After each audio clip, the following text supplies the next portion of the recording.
20일 금요일 안 보이는 골방 라디오 안골라 방송 시작하도록 하겠습니다. 오늘은 남미로 가보겠습니다. 새벽에 들어온 영상인데 함께 보고 얘기를 나눠볼까요? 이제 여기 베네수엘라 국회인데요. 국회의장이 이 법에 동의하는 의원들은 손을 들어달라고 요청을 하고 국회의원들이 다 모두 손을 듭니다. 이제 만장일치로 법이 가결되는 순간인데요. 네. 의원들이 일어나서 모두 이제 박수를 치며 환영을 하고 있습니다. 이제 국기를 흔드는 분도 계시고 이후에 이제 베네수엘라 국회의원들은 모두 가슴에 손을 올리거나 이제 함께 국가를 부르고 있습니다. 이렇게 만장일치가 되긴 쉽지 않은데 되게 좋은 상황인가 봐요. 네, 과연 무슨 법이 통과됐냐 하면은 이제 베네수엘라가 에스키보라는 지역을 이제 자국 내에 편입시키는 법을 통과시키는 장면입니다. 우리나라 땅 아니에요? 그렇죠. 에스키보가 이 가이아나 지역에 있는 땅이거든요. 네. 가이아나는 남미에 있고 베네수엘라랑 그리고 수리남 사이에 위치한 나라입니다. 브라질과도 국경을 맞대고 있고요. 뭐 다른 나라에 있는 에스키보라는 지역에 대해서 자기네 나라로 편입하겠다라는 데에 대해서 만장일치로 지금 승인이 된 거잖아요. 네, 지금 지도로 보이십니다. 이렇게 왼쪽에 베네수엘라가 있고 오른쪽에 이제 빗금 쳐져 있는 게 이제 에스키보. 이게 이제 지금 현재 가이아나의 땅인데도 불구하고 이제 베네수엘라가 여기가 이제 내 땅이다라고 이제 주장을 하고 있습니다. 이제 거의 가이아나의 한 3분의 2 정도 돼 보이는 되게 넓은 지역이네요. 네, 엄청난 이제 지역을 차지하고 있는데요. 왜 이렇게 눈독을 들이고 있는 거예요? 베네수엘라가? 일단은 뭐 뒤에서 저희가 차차 얘기를 하겠지만 지금 최근에 석유가 나오면서 매장량이 어마어마하다는 사실이 나오면서 베네수엘라가 계속 이제 눈독을 들이고 있어요. 근데 작년 12월부터 좀 본격적으로 이제 우리 땅으로 편입하겠다라는 뜻을 내비쳤는데 사실 지난해 12월에도 이 베네수엘라에서 국민 투표를 한번 벌인 적이 있어요. 네. 그때 당시 주제가 뭐였느냐? 가이아나의 땅을, 그러니까 에스키보 지역을 우리 땅으로 편입하는 것에 찬성하느냐. 이 좀 황당한 투표인데요. 다른 나라 땅을 우리나라로 편입하는 거를 우리 국민들과 얘기를 하는 상황인 거예요. 뭐 당연히 엄청난 찬성률. 지지. 네. 이게 뭐 정확하게 투표율이 공개되진 않았지만 한 95% 정도가 찬성을 했다고 나오고요. 그래서 뭐 이런 황당한 투표도 진행이 됐었고 이번에는 또 이제 국회에서 저렇게 승인이 됐는데 이게 사실 국제법상 효력이 있는 거는 아닌 상황인 거죠. 국제법상 효력이 좀 어렵지 않을까요? 일단은 뭐 로이터 통신에 따르면 뭐 국제사회에서의 지지는 좀 없기는 어려울 것 같다. 그리고 이 법이 효력을 발휘하기는 어려울 것 같다라고는 이제 얘기를 하고 있는데요. 근데 계속 꾸준히 이제 베네수엘라가 여기가 내 땅이다. 계속 이제 문을 두드리고 있는 거잖아요. 그러면서 이제 군대도 이제 군사력도 인근으로 이제 배치를 하면서 조만간 전쟁을 일으킬 것처럼 군사력도 배치하는 굉장히 위험한 상황을 벌이고 있어서 국제사회가 우려의 눈으로 지금 보이고 있는 상황인 것 같아요. 맞아요. 이게 뭐 실질적으로 당장 뭐 우리 땅으로 편입하겠다는 거는 안 되겠지만 당연히 근데 이 베네수엘라랑 가이아나의 그런 뭐 인구나 군사력을 비교해 보면 상당히 가이아나 입장에서는 엄청난 위협으로 다가올 수가 있거든요. 이게 가이아나 나라를 좀 살펴보면 이 국토 면적이 우리나라 그 남한의 한 2배 정도, 2배도 안 돼요. 그러니까 1.6배 정도 되는 정도 나라인데 인구는 80만 정도밖에 안 된대요. 네. 그러니까 굉장히 좀 넓은 땅에 적은 인구가 있는 거고 이 군병력 아까 얘기가 나와서 좀 보니까 예비군까지 합쳐도 한 4천 명 정도밖에 안 된대요. 네. 그러니까 굉장히 작은 나라인 거죠. 근데 그에 반해서 베네수엘라는 인구가 2,800만 명 정도 되고요. 뭐 예비군까지 포함해서 30만 명 넘는 이 어마어마한 대군을 거느리고 있는 나라입니다. 그래서 이 에스키보 지역을 탐내면서 계속해서 뭐 군대도 보내겠다, 뭐 실제로 보내고 경계선에다가 그 군사력을 배치하고 투표도 실시하고 뭐 이러는 상황인데 에스키보는 아까 지도에서 본 것처럼 그 가이아나에 있는 에스키보 강 서쪽 지역이에요. 네. 근데 거기에는 현재 한 12만 명 정도가 거주하고 있다고 합니다. 사실상 뭐 엄청 많은 인구가 거주하고 있는 건 아니지만 그래도 굉장히 위협적인 상황이라고 볼 수 있습니다. 그러니까 여기에 뭐 금도 있고 뭐 다이아몬드도 매장되어 있고 그만큼 이제 광물 자원이 풍부할 뿐만 아니라 2015년에는 뭐 석유 앞바다에서도 좀 석유가 발굴이 네, 되다 맞아요. 보니까 그 이후로부터 이제 베네수엘라가 꾸준히 눈독을 들이고 있는 것 같아요. 근데 이게 사실 영유권 분쟁이 어제 오늘 일이 아니라 굉장히 오랜 시간 전부터 거슬러 올라가더라고요. 이게 분쟁이 거의 100년이 넘었더라고요. 그러니까 19세기에 베네수엘라랑 가이아나가 이 스페인과 네덜란드의 식민지였거든요. 근데 이제 1814년에 영국이랑 네덜란드 조약에 따라서 네덜란드가 국경을 이렇게 확정하지 못한 채 영국에 넘겨준 거예요. 그러니까 동쪽은 확정했는데 이 베네수엘라랑 맞닿아 있는 서쪽 경계선을 정확하게 구분을 안 지어주고 넘긴 거예요. 그러고 나서 이제 스페인으로부터 독립한 베네수엘라가 에스키보 지역에 대해서 우리 땅이다라고 주장을 이제 그때부터 하고 있는 거고요. 그러니까 스페인 식민지 시대부터 우리 땅이었다. 오히려 우리가 뺏긴 상황이다라고 주장을 하고 있고요. 그러다가 이제 1899년에 당시 국제중재법원이 영국 손을 들어줘요. 근데 베네수엘라가 당연히 이의를 제기하죠. 네. 그래서 이제 그때 미국이랑 영국이랑 러시아 셋이 정했다. 국경을 우리나라 없이 정했다라고 이제 항의를 하고 그래서 이제 나온 게 제네바 협정인데요. 1966년에 제네바 협정이 나왔는데 여기서 이제 유엔에 이거를 좀 문제를 위임하자라고 합의가 됐어요. 뭐 이렇게 일단락 되는 것처럼 보였는데 네. 이제 최근에 다시 이렇게 좀 분쟁이 불거지게 된 거죠. 그래서 실제로 베네수엘라 학생들은 어렸을 때부터 우리 땅을 좀 약탈당했다라고 배우고 있는 뭐 교육을 받고 있는 상황이라고 해요. 에스키보 지역에 대해서. 네. 그러다가 이제 2006년에 차베스 대통령 전 대통령이 베네수엘라 국기를 보시면 아까 잠깐 나왔지만 네. 거기 국기의 별이 지금 나온 거는 8개일 거예요, 아마. 네. 근데 그 전에는 원래 7개의 별이 있었어요. 네. 이게 각 주를 표시한 별인데 2006년에 이걸 7개에서 8개로 늘립니다. 그러니까 이 하나는 에스키보 지역인 거죠. 아, 이미 이제 국기부터 이제 바꿔놓은 상태인 네. 거네요. 맞습니다. 굉장히 노골적으로 지금 에스키보 지역은 우리 땅이다라고 주장을 하고 있는 상황입니다. 그래서 이제 국제사회에서도 이러한 분쟁을 이제 완화시키기 위해서 중재도 하고 있는 거잖아요. 네. 작년 말 같은 경우에는 뭐 베네수엘라 정상이랑 또 가이아나 정상이 이제 대통령이 만나서 서로 악수를 하면서 우리 대화로 해결하자라고 합의를 한 상태잖아요. 그리고 올해 네. 초에도 이제 브라질에서 이제 중재를 해서 이제 브라질 외무장관과 이제 베네수엘라와 가이아나 외무장관이 만나서 공동위원회 이 문제를 해결하기 위한 공동위원회를 설치하자고도 합의를 한 상태인데 베네수엘라가 뒷주머니를 찬 것 같아요. 네. 이게 최근에 뭐 워싱턴 전략 국제 문제 연구소 CSIS가 분석한 영상을 한번 보실게요. 네. 영상이 아니라 이제 화면을 캡처한 장면을 이제 보여드릴게요. 이거에 따르면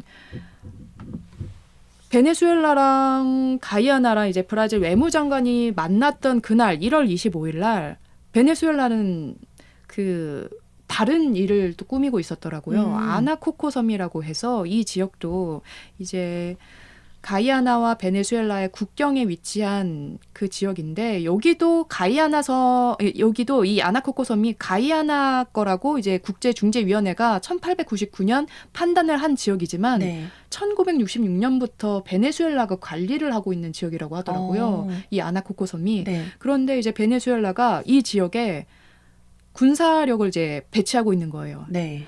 건설 자재가 쌓여 있는 모습이랑 그리고 장갑차 세대 등이 시설이 이제 설치된 거를 이 CSIS가 이제 확인을 한 건데 이제 위성 사진으로 분석을 한 건데요.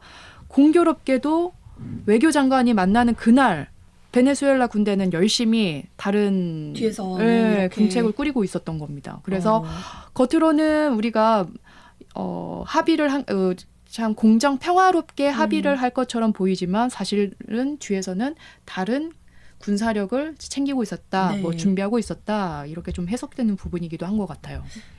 그때 그 회담 사진을 봤는데 아까 혹시 준비가 돼 네네. 있나요? 악수하는 사진을 보면 사실 그렇게까지 또 양국 정상의 표정이 좋지는 않은 것 같기는 해요. 어쨌든 본인들의 입장차만 계속 확인하는 자리였다고 하고 네. 한 2시간 정도 회담을 진행했었는데 계속 가이아나는 이제 뭐 국제사법재판소만 이 문제를 풀 수 있다라고 주장을 하고 있고 베네수엘라 역시 제네바 협의를 근거로 해서 양국이 만나서 풀어야 된다 이 문제는 계속 이렇게 서로의 입장차만 확인하는 시간이었다고 합니다. 결국은 만나긴 만났지만 우리 평화롭게 해결할게라고는 하긴 했지만 네. 그 평화라는 게 이제 각국의 입장에 따라 해석의 그렇죠. 차이가 있을 거라는 얘기겠네요. 네네. 음. 이 표정이 굉장히 안 좋아 보여요, 사실. 네, 이제 카메라를 보면서 이제 째려보는 네. 듯한 느낌도 들면서 자, 이 순간을 위해서 그냥 남깁시다 이렇게 사진을 찍은 악수만 것처럼. 정말 한 사진인 것 같아요. 네. 근데 이제 마두로 그 베네수엘라 대통령의 본심이 무엇인지 이거에 대한 해석도 분분한 거잖아요. 이제 네. 베네수엘라가 이제 곧 대선을 앞두고 있는데 이 마두로 대통령이 삼선에 도전을 하고 있습니다. 그러다 보니 외부의 적 시선을 이렇게 돌려서 외부의 적을 만들어서 지지세를 결집시키려는 의도가 있는 것 아니냐라고 이제 분석하는 경우도 있는데요. 이제 영국 파이낸셜 타임즈에 따르면 이웃과의 분쟁은 베네수엘라인들을 이제 끔찍한 경제 상황, 이 베네수엘라인들이 겪고 있는 이 끔찍한 경제 상황에서 이제 시선을 이제 돌려서 아무래도 이제 현 정권에 다시 투표를 하게끔 하는 그러한 경향을 보일 거다. 그렇게 영향을 미칠 거다. 이렇게 분석을 하고 있더라고요. 그러니까 베네수엘라 대통령이 이제 자신의 대선 성공을 위해서 그 에스키보를 이제 꺼내놓은 거 아니냐 이렇게 이제 분석을 하고 있는 거더라고요. 어떻게 보면 약간 민족주의를 좀 끌어올리기 위한 방법으로 에스키보를 이용해서 쇼를 벌이고 있다라는 분석인 거네요. 네, 그렇습니다. 그리고 뭐 아직까지는 대다수 전문가에 따르면 실제 전쟁으로 이어질 가능성은 적다고 보는 게 뭐 그렇게 분석을 하고 있는 것 같아요. 네. 뭐 일단 가이아나의 군사력이 너무나 약소한 거잖아요. 그렇죠. 4,000명 정도 이제 예비군 합쳐서 4,000명 포함해서도 4,000명밖에 안 된다고 하고 뭐 베네수엘라 같은 경우는 현재 러시아의 지원을 받고 있는데 35만 명에 이르는 상황인데 네. 그래서 사실 뭐 베네수엘라 군을 상대하기란 가이아나가 좀 어려운 상황이긴 한 거잖아요. 맞습니다. 그래서 이제 가이아나는 꾸준히 이제 외국, 뭐 미국과 이제 영국에 그 두드리면서 이제 도움을 요청하고 있는 상황인데 미국의 입장도 사실 베네수엘라가 가이아나에 비해서는 군사력이 더 막강한 건 맞지만 어떤 군사적 행동을 보였더라도 규모와 범위 면에서는 우리가 생각하기엔 미미하다 이렇게 얘기를 하더라고요. 또한 뭐 아직까지는 베네수엘라 군이 중대한 군사 활동이나 적대 행위를 곧 벌일 만한 징후는 보이지 않는다는 게 이제 지난해 말 그러한 입장을 보이긴 했었습니다. 네, 이게 사실 지금 안 그래도 뭐 이스라엘 팔레스타인 하마스 전쟁이 벌어지고 있고 러시아도 우크라이나를 침공한 상황이고 그런데 남미에서까지 이렇게 전선이 확대되면 지금 이제 어쨌든 베네수엘라는 반미 국가잖아요. 그래서 굉장히 경제 제재도 많이 받고 있고 러시아만 지금 지지를 좀 해주고 있는 상황인데 그렇게 되면 또다시 러시아랑 서방 국가들이랑 대결 구도로 갈 수밖에 없는 상황이거든요. 그래서 뭐 그렇게 당장 촉발될 것 같지는 않지만 모두가 좀 예의를 주시해야 하고 있는 상황이라고 합니다. 그리고 사실 조금 무서운 건 베네수엘라는 지금 잃을 게 없는 상황이라고 해요. 경제적인 상황도 굉장히 안 좋고 뭐 한때는 남미에서 가장 부유한 나라 중에 하나였는데 지금은 뭐 대다수 국민들이 난민으로 세계를 떠돌고 있고 굉장히 빈곤국으로 전락을 했고 이게 다 이제 뭐 반미 국가여서 경제적인 제재를 받은 영향도 있고 또 유가가 하락하면서 굉장히 인플레이션이 엄청나게 높아져서 사실상 뭐 재정이 파탄난 상태다라고 볼 수 있고요. 범죄율이나 살인율도 계속해서 뭐 지금 전 세계 뭐 1, 2위를 다투고 있는 그런 굉장히 안 좋은 상황이라고 볼 수가 있습니다. 그래서 또 이제 석유 때문에 베네수엘라에서는 어떻게든 이 나라를 좀 이 지역을 편입을 하겠다라는 의지가 굉장히 강한 것 같아요. 이 석유가 지금 매장된 게 110억 배럴 정도가 매장돼 있다고 해요. 사실 이렇게 말하면은 어느 정도인지 감이 안 오는데 이게 세계에서 상위 20위권에 안에 드는 수치라고 해요. 네. 근데 뭐 당연히 베네수엘라 앞바다에도 엄청난 양의 석유가 있지만 이게 인구 대비해서 살펴보면 가이아나는 일단 그 지금 110억 배럴이라는 양이 가이아나 GDP의 12배 정도 되는 규모래요. 어마어마한 규모고 이게 뭐 지금은 하루에 60만 배럴 정도를 생산할 수 있다고 하는데 엑소모빌에서 미국 세계 네. 최대 그 석유 기업 엑소모빌에서 2027년까지 하루에 120만 배럴을 생산하는 게 목표래요. 네. 근데 그게 또 이제 뭐 어느 정도냐라고 보면은 우리가 뭐 흔히 생각하는 중동 국가의 석유 부국 있잖아요. 쿠웨이트나 뭐 사우디아라비아나 네. 이런 국가들이 있는데 네. 사우디아라비아랑 비교를 해보면 거기가 지금 1인당 석유 매장량이 1,900배럴이래요. 근데 만약에 2027년에 이렇게 120만 배럴을 생산한다라고 치면 가이아나는 갑자기 1인당 4,000에서 6,200배럴 정도를 예상이 되는 거예요. 네. 그러니까 지금 사우디아라비아의 2배 정도 되는 규모인 거죠. 음. 그러니까 이거는 사실 갑자기 정말 로또처럼 석유 부국이 되는 거예요. 그러니까 이런 상황을 베네수엘라가 가만히 보고 있을 수만 없겠죠. 그렇죠. 그렇다 보니까 이제 계속 탐내면서 이제 전략을 취하고 있는데 이게 과연 어디까지 이를지 네, 진짜 전 세계가 이제 긴장하면서 지켜보고 있는 상황인 것 같습니다. 맞습니다. 이게 그 경제 성장률도 상당히 지금 가이아나가 엄청나게 급등하고 있어서 사실 뭐 이제 살펴보면 그 실제로 2022년에 IMF 전망에 따르면 가이아나가 지금 GDP가 64%가 넘었어요. 1등이었거든요. 우리나라 GDP 성장률이 한 2%대로 알고 있거든요. 네. 그거에 비교하면 정말 어마어마한 성장률인데 네. 앞으로 더 이 석유를 생산하게 된다면 더 이렇게 음. 급등할 거라고 지금 전망이 나오고 있는 상황이에요. 그래서 뭐 이제 여러 가지 경제적인 상황이나 아니면은 지금 대선을 앞둔 상황이나 이런 걸 봤을 때 마두로 대통령 입장에서는 어떻게든 이거를 이용을 해야겠다라는 지금 그런 심정인 것 같습니다. 알겠습니다. 오늘은 남미 소식 전해드렸고요. 오늘 새벽에 들어온 이 베네수엘라에서 남의 이웃나라 땅인데도 불구하고 우리나라에 주로 이제 편입시키는 그러한 새로운 법을 통과시키는 그 법과 관련해서 이제 그 법의 소식을 전해드리면서 배경 지식도 한번 전달해드려봤습니다. 네. 네, 오늘 앙골라는 여기까지 하고요. 다음 주에 찾아뵙도록 하겠습니다. 감사합니다. 감사합니다.